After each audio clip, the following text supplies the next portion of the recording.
আর আমি বারবার একটা কথা বলি যে এই দুনিয়াতে আল্লাহ ছাড়া আমাদের আপন বলে কেউ নাই। আপনি যাকে আপন মনে করেন না কেন, আমাদের সম্পর্ক আছে বাবার সাথে, মায়ের সাথে, স্ত্রী সন্তানদের সবার সাথে, আমাদের হক আছে, অধিকার আছে, সব ঠিক আছে।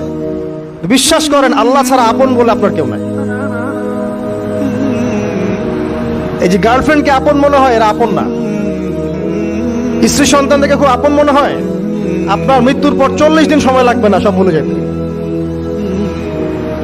পিতা মাতা ভাই বোন সবাইকে আপন মনে হচ্ছে। পিতা মাতার স্থান বাবা মার পরে, আল্লাহ রসুলের পরে, সেটা ঠিক আছে, আপন আল্লাহ ছাড়া তারা নন। আপনি তাদের মনোপুত ভাবে নিজে প্রতিষ্ঠিত হতে পারবেন না, তারা আপনাকে চিনবে না। বলো সারাটা জীবন তোর পিছনে এত টাকা ঢাললাম, কি করলি? কিছু করতে পারলি না। আবার এখন যারা পিতা মাতা হয়েছেন, সন্তানদেরকে আপন মনে হচ্ছে, দেখবেন এই সন্তানকে আপনি আপনার মনোপুত ভাবে সম্পত্তি দিতে পারবেন না, ভরণ পোষণ দিতে পারবেন না। এই সন্তান বড় হয়ে আপনাকে বৃদ্ধাশ্রমে পাঠিয়ে দিতে পারে, নাউজুবিল্লাহ। অথবা আপনার সাথে এই সন্তানই খারাপ ব্যবহার করবে। আপন মনে হচ্ছে? আল্লাহ ছাড়া কেউ আপন না।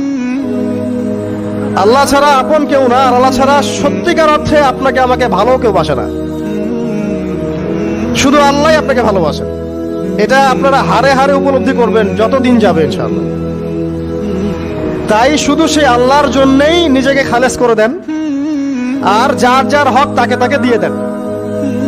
দুনিয়াতে শান্তিতে থাকার ফিলোসফি বলছি, philosophy of happiness in this হায়াতুদ দুনিয়া, সেটা হচ্ছে যার যার হক তাকে তাকে দিয়ে দেন, নিজের হক আল্লাহর কাছে চেয়ে নেন। আর দুনিয়াকে আপন মনে করবেন না, আল্লাহ ছাড়া কাউকে আপন মনে করবেন না। আপনি সুখে থাকবেন ইনশাআল্লাহ। দুনিয়ার দাসত্ব করবেন, আল্লাহ ছাড়া অন্য মানুষদেরকে আপন মনে করে নিবেন, দেখবেন আপনি পদে পদে কষ্ট পাবেন। কারো কাছে আশা করেন না, কষ্ট পাবেন না। আমি এই প্রসঙ্গে কথাগুলো বললাম যে দুনিয়াকে আপন মনে করতে নাই, আর আল্লাহকে আপন মনে করতে হয়। আল্লাহকে আপন মনে করলে তখন আমার উপর কিছু দায়িত্ব চলে আসে। কি দায়িত্ব? আল্লাহ আমাকে সৃষ্টি করেছেন, রিজিক দিয়েছেন, লালন পালন করছেন, বাঁচিয়ে রেখেছেন, তার হাতে আমার মৃত্যু, তার হাতে সবকিছু। তো এখন আল্লাহ পাকের জন্য নিজের জীবনটাকে খালেস করে নেওয়া, যেভাবে আল্লাহ পাক চলতে বলেছেন সেভাবে চলা, যেগুলোকে আল্লাহ পাক নিষেধ করেছেন বর্জন করা। আর রাসূলুল্লাহ সাল্লাল্লাহু আলাইহি ওয়াসাল্লামের সুন্নাহ আল্লাহ পাক রেখে দিয়েছেন আমাদের সামনে। এই সুন্নাহগুলো যদি আমরা অনুসরণ করতে পারি, ইনশাআল্লাহ এই দুনিয়াতে কিছু পাই বা না পাই, ইনশাআল্লাহ পরকালে আপনি আল্লাহর ক্ষমা পাবেন ইনশাআল্লাহ তাআলা। কোরআনের সূরাগুলোর অর্থ সব খুতবায় বলা যায় না, সময় সংকলন হয় না। এত চমৎকার ওয়াদ-দুহা সূরা আছে না, শপথ দ্বীপ্রহরের, ওয়াল-লাইলি ইযা সাজা, শপথ রাতের যখন সেটা আচ্ছাদিত হয়। মা ওয়াদ্দাআকা রাব্বুকা ওয়া মা ক্বালা, আল্লাহ কত মায়া দিয়ে তার নবীকে বলছেন যে তোমার আল্লাহ তোমাকে ছেড়েও দেন নাই, তোমার আল্লাহ তোমাকে ছেড়ে দেন নাই। ওয়ালা সাউফা ইউতিকা রাব্বুকা ফাতারদা, শীঘ্রই তোমার রব তোমাকে দান করবেন এবং তুমি সন্তুষ্ট হয়ে যাবে। দুনিয়াতে চলতে গেলে দুঃখ কষ্ট হয় না? যারা ঈমান নিয়ে চলে ওদের দুঃখ কষ্ট বেশি হয়। তা আল্লাহ বলছেন টেনশন করো না, কষ্ট পেও না, তোমার রব তোমাকে ছেড়ে দেননি। ওয়ালা সাউফা ইউতিকা রাব্বুকা ফাতারদা, তোমার রব তোমাকে শীঘ্রই দান করবেন আর তুমি সন্তুষ্ট হয়ে যাবে। আলাম ইয়াজিদকা ইয়াতীমান ফাআওয়া, আল্লাহ বলছেন আল্লাহ কি তোমাকে ইয়েতিম রূপে পাননি? এরপর আল্লাহ কি তোমাকে প্রতিপালন করে বড় করেননি? ওয়াজাদাকা দাল্লান ফাহাদা, আল্লাহ কি তোমাকে পথভ্রষ্ট পান নাই? তোমাকে আল্লাহ পাক হেদায়েত দেন নাই? তো আল্লাহ যে এগুলো করেছেন সে আল্লাহ তোমাকে পরকালে ইনশাআল্লাহ ভালো রাখবেন।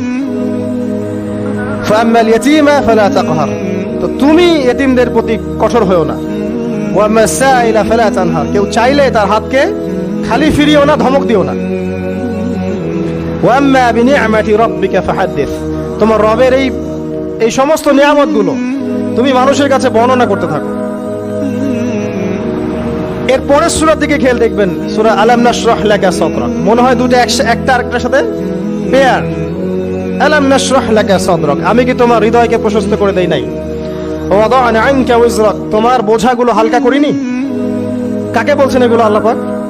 রাসূলুল্লাহ সাল্লাল্লাহু আলাইহি ওয়াসাল্লাম। তো যে মানুষটা জান্নাতে যাবে নিশ্চিত, এবং যিনি জান্নাতের দরজা না খুললে জান্নাতের দরজা কারো জন্য খোলা হবে না। যে মানুষটা হচ্ছে ভদ্র, স্মার্ট, বিচক্ষণ, কোনো মানুষ পৃথিবীতে নাই। সকল ধর্মের মানুষ মানে এটা।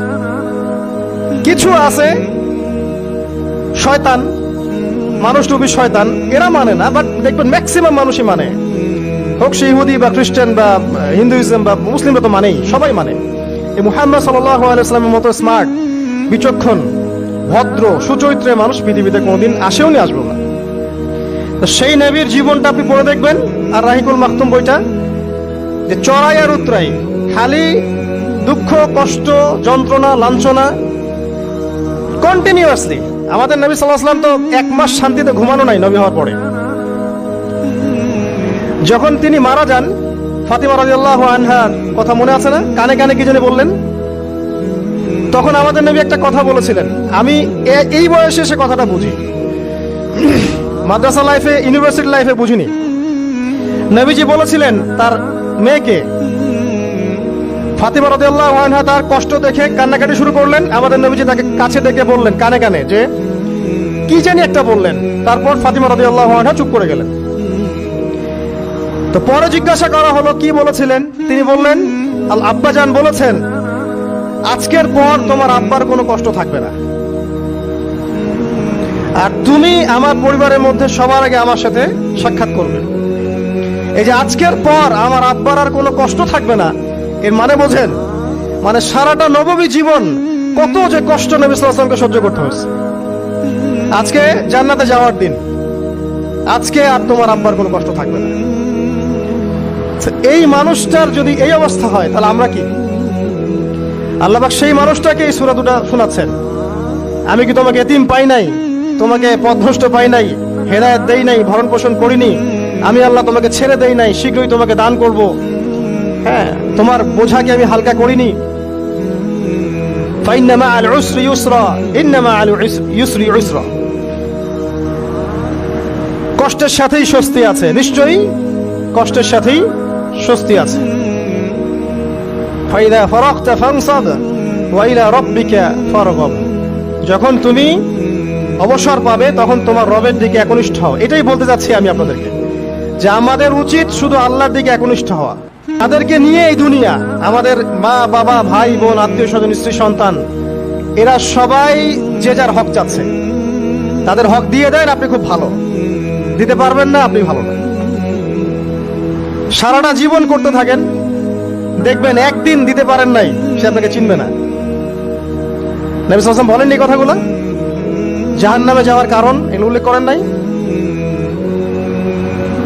কিসের আত্মীয় আর কিসের আপনজন আর কিসের অফিসের বস আর কিসের কি, সবাই সবার স্বার্থ নিয়ে পড়ে আছে।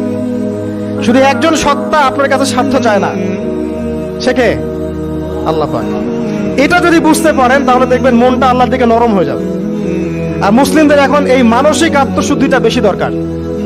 আমরা কেন যেন অস্থির জাতি হয়ে গেছি এখন, একটা মানসিকভাবে শান্তি নাই আমাদের মধ্যে। খেয়াল করে দেখবেন, সারা দিন দুশ্চিন্তা, দুর্ভাবনা, পেরেশানি। নামাজে আসি তাও মনে হয় যত তাড়াতাড়ি নামাজ শেষ করতে পারলে বাস। 5 মিনিট 4 রাকাত নামাজ, আর ইমাম যদি ভুলে 10 মিনিট পড়ায় তো চাকরি নট। খতিব খুতবা দিবে 30 মিনিট ঘড়ি ধরে বলে দিবে, ভুলে যদি 10 মিনিট বেশি দিয়ে ফেলছে, আজকে আসছেন ভালো কথা, হাদিয়া নিয়ে যান, পরের দিন আর আসেন। অস্থির। অস্থিরতার কারণ দুনিয়ামুখিতা, আল্লাহ থেকে দূরে থাকা। অস্থিরতার কারণ কোরআন থেকে দূরে থাকা। অস্থিরতার কারণ নিয়মিত সুন্নাহর উপর আমল না করা, ডেইলি জিকির আজগার গুলো না করা, ডেইলি কোরআন তেলাওয়াত না করা, হাদিস অনুবাদ সহ না পড়া, দিনের জ্ঞান চর্চা না করা, দিনী হালাকাগুলোর মধ্যে না বসা। অস্থিরতার অনেক কারণ, টাকা পয়সার পিছনে ছোটা, বাড়ি গাড়ি স্ট্যাটাসের পিছনে ছোটা, এবং এই লোভ, এই লালসা আপনাকে স্থির থাকতে দিবে না। অস্থিরতার কারণ এই যে আমরা বলি মেটেরিয়ালিজম, আমরা বলি বস্তুবাদিতা, এগুলো অস্থিরতার কারণ। এগুলো কখনো আপনাকে স্বস্তি দিবে না। আপনি যত দৌড়াবেন দুনিয়ার পেছনে, দুনিয়া আপনার থেকে তত পালাতে থাকবে। আর আল্লাহ পাক বলেছেন, হে আদম সন্তান, আমার ইবাদতের জন্য সময় বের করো, আমি তোমাকে 2টা জিনিস দিব। 1 নাম্বার, তোমার হাতকে আমি সচ্ছলতা দিয়ে ভরে দিব। আর 2 নাম্বার, তোমার সমস্ত অভাব আমি দূর করে দেব। যে ব্যক্তি আল্লাহর জন্য সময় দেয়, আল্লাহর জন্য বাঁচে, আল্লাহর জন্য মরে, সব কাজ আল্লাহর সন্তুষ্টির জন্য করে, দেখবেন ও মনের মধ্যে শান্তি আছে।